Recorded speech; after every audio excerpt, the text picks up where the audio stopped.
Mix by AG recording studio.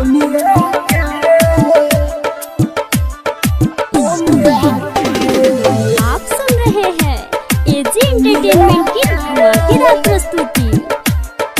DJ Mukesh Chakiya.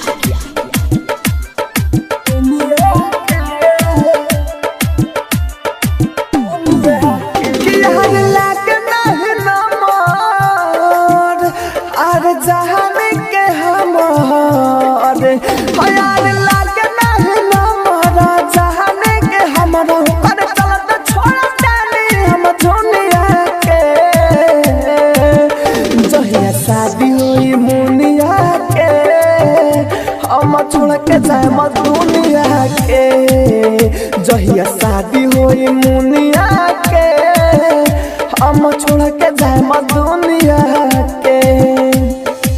Mix by AG recording studio. DJ Mukesh Chakiya. हम छोड़ के जाए दुनिया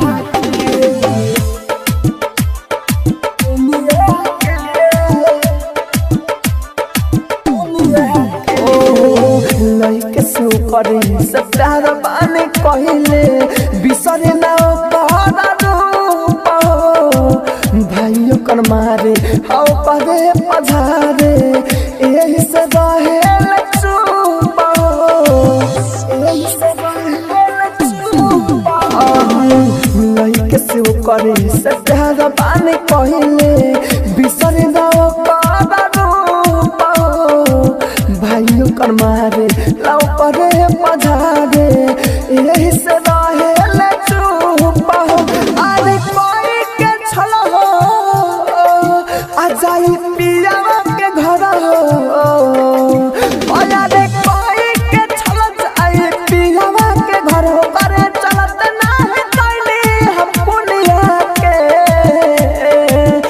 जहिया शादी होई मुनिया के हम छोड़ के जाइब दुनिया के जहिया शादी होई मुनिया के हम छोड़ के जाइब दुनिया के।